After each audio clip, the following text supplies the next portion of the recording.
Assalamualaikum warahmatullahi wabarakatuh. Halo anak solih, bagaimana kabarnya hari ini? Semoga anak-anak selalu sehat ya, sehingga dapat tetap semangat dalam belajar dan beribadah.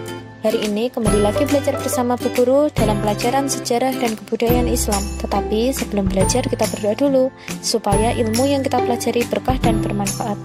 Sikap berdoa, yadun diangkat, roksun ditundukkan. Membaca doa sebelum belajar.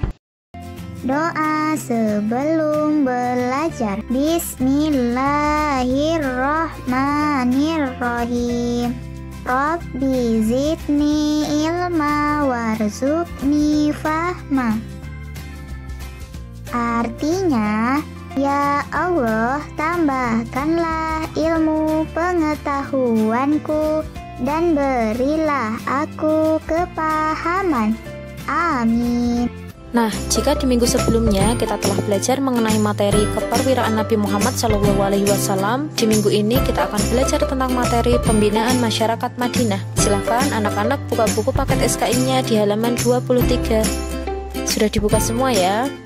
Sekarang coba perhatikan pembahasan mengenai perjanjian Aqobah pertama dan perjanjian Aqobah kedua. Supaya lebih jelas bagaimana sejarahnya, silahkan anak-anak perhatikan dengan sungguh-sungguh penjelasan Bu Guru berikut ini.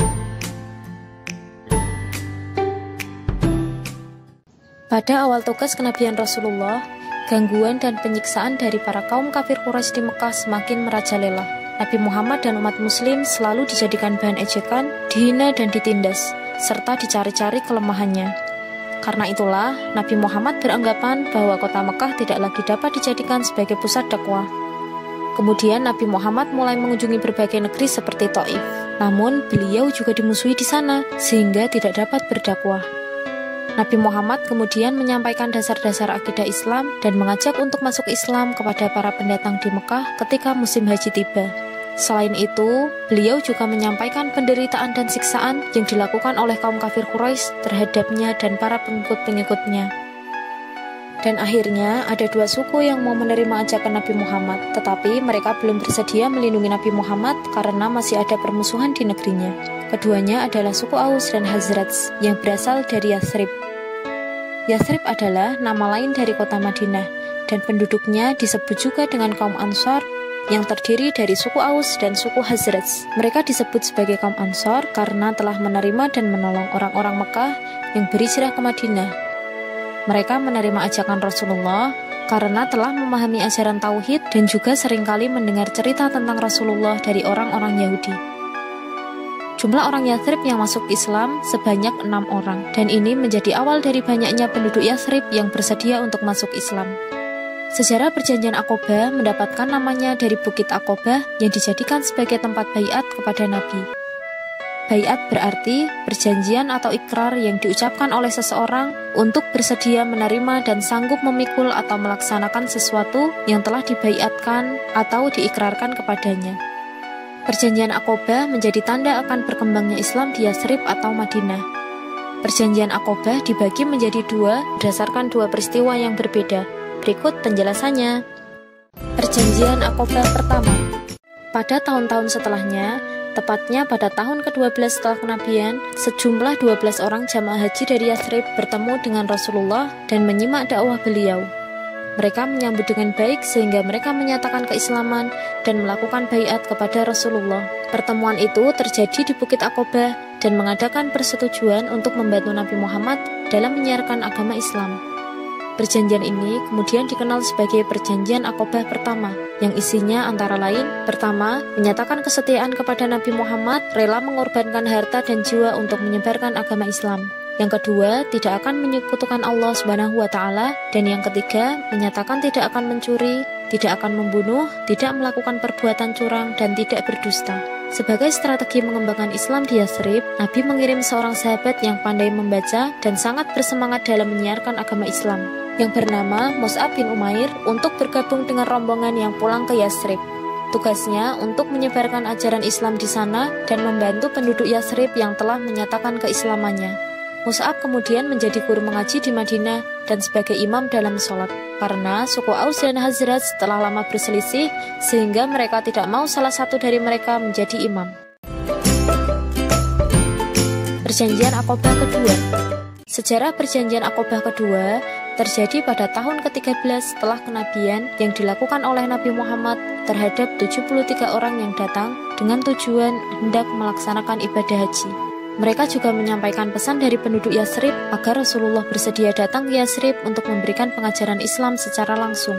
Mus'ab juga kembali ikut dengan semua penduduk Yathrib yang sudah masuk Islam lebih dulu. Kemudian mereka menemui Rasulullah di Aqobah pada suatu malam. Isi pada perjanjian Aqobah kedua adalah: yang pertama, kesiapan penduduk Yathrib untuk melindungi Nabi Muhammad SAW. Yang kedua, keikutsertaan penduduk Yathrib untuk berjuang dengan harta dan jiwanya. Yang ketiga, penduduk Yathrib akan ikut memajukan agama Islam dan menyiarkan agama kepada sanak saudara mereka. Dan yang keempat, kesiapan para penduduk Yathrib menerima segala resiko dan tantangan.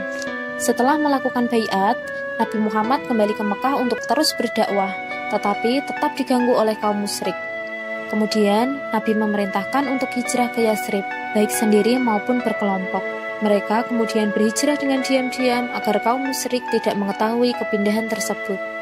Ada beberapa faktor yang membuat Rasulullah memilih Yathrib sebagai tempat untuk berhijrah kaum muslimin. Faktor tersebut antara lain: yang pertama, kota Yathrib adalah tempat yang paling dekat dengan kota Mekah.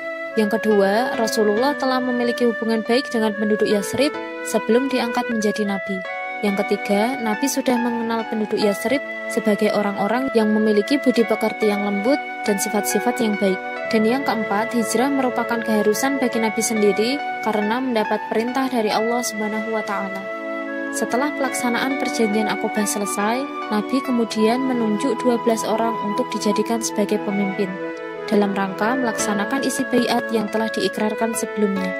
Berikut ini susunan kepemimpinan yang terdiri dari 9 orang dari kabilah Hazraj dan kabilah Aus.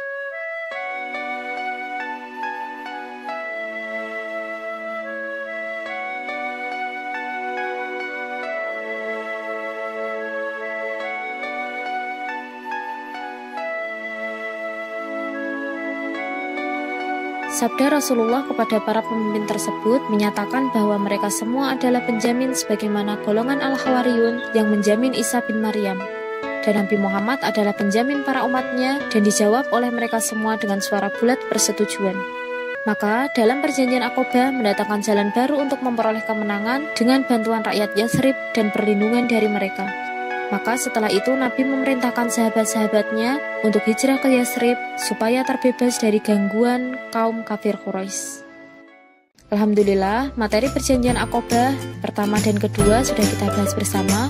Nah, sekarang anak-anak sudah paham mengenai sejarah awal berkembangnya Islam di Madinah ya. Setelah mempelajari materi ini, Bu Guru berharap anak-anak dapat mengambil hikmah serta meneladani sifat Rasulullah yang pantang menyerah dalam membela dan menyiarkan agama Allah. Jangan lupa anak-anak tetap membaca buku paket SKI-nya, dan jika ada yang ingin bertanya, bisa langsung ditanyakan kepada ibu dan bapak guru. Cukup sekian materi kita hari ini. Bu Guru akhiri, wabillahi taufiq wal hidayah. Wassalamualaikum warahmatullahi wabarakatuh.